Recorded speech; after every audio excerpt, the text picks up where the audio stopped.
सुप्रभात बच्चों। मैं सुजन कुमार कुंडू आपके हिंदी शिक्षक बोल रहा हूँ। 6 तारीख बृहस्पतिवार आपका वर्ण विचार हिंदी व्याकरण पाठ का सीटी एग्ज़ाम है। अतः समय नष्ट न करते हुए मैं आगे का पाठ है अवधपुरी में राम बाल राम कथा पाठ्य पुस्तक से लिया गया है। तो उस अवधपुरी में राम पाठ का आज मैं पढ़ाना शुरू करूँगा। ध्यानपूर्वक आप मेरे बातों को सुनिएगा और समझने का प्रयास करिएगा। मैं अवधपुरी में राम पाठ का सारांश समरी मैं आप लोगों के समक्ष सुना रहा हूँ। ध्यानपूर्वक सुनिए। अवधपुरी में राम। अयोध्या सरयू नदी के किनारे एक सुंदर नगर था। यह कौशल राज्य की राजधानी थी। इसकी इमारतें भव्य थी।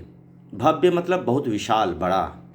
इसकी सड़कें चौड़ी व सुंदर बाग बगीचे थे। यहाँ कोई दुख या विपन्नता नहीं था, मतलब गरीबी नहीं था। दशरथ यहाँ के राजा थे। ये महाराज अज के पुत्र तथा महाराज रघु के उत्तराधिकारी थे। राजा दशरथ न्यायप्रिय, सदाचारी, मर्यादाओं का पालन करने वाले शासक थे। उनके पास सभी प्रकार का सुख था। उन्हें एक भी दुख नहीं था। उन्हें सिर्फ एक ही दुख था, वह है उसकी कोई संतान न था। उसका कोई संतान नहीं था, यही सिर्फ एकमात्र उसका दुख था। उन्होंने अपने उत्तराधिकारों की चिंता के संबंध में मुनि वशिष्ठ से चर्चा की। उन्होंने महाराज दशरथ को पुत्रेष्ठी यज्ञ करने की सलाह दी। यज्ञ तपस्वी ऋष्यशृंग की देखरेख में हुआ। अग्नि देवता ने महाराज दशरथ को आशीर्वाद दिया। तीनों रानियां पुत्रवती हुई।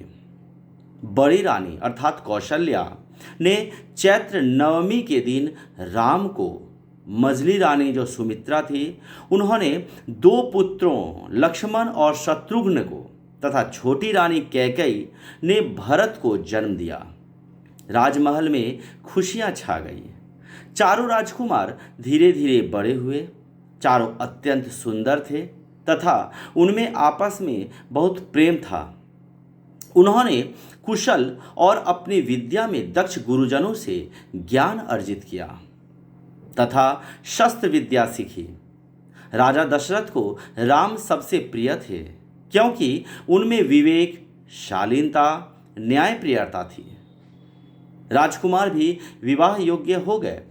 राजा दशरथ ने अपनी संतानों के लिए सुयोग्य वधुएं यानी बहुएं चाहते थे। एक दिन जब राजकुमारों के विवाह के बारे में मंत्रणा चल रही थी, मंत्रणा मतलब बातचीत चल रही थी, उसी समय महर्षि विश्वामित्र वहां पधारे मतलब आए। दशरथ ने उन्हें ऊंचा आसन दिया और उनके आने का कारण पूछा। उन्होंने राजा दशरथ से कहा कि मैं सिद्धि के लिए यज्ञ कर रहा हूँ। उस यज्ञ में राक्षस आकर बाधा डाल रहे हैं। उन राक्षसों को आपका ज्येष्ठ पुत्र मतलब बड़ा पुत्र जो राम है वही मार सकता है। इसलिए यज्ञ की रक्षा के लिए अपने ज्येष्ठ पुत्र राम को मुझे दे दें ताकि यज्ञ पूरा हो सके।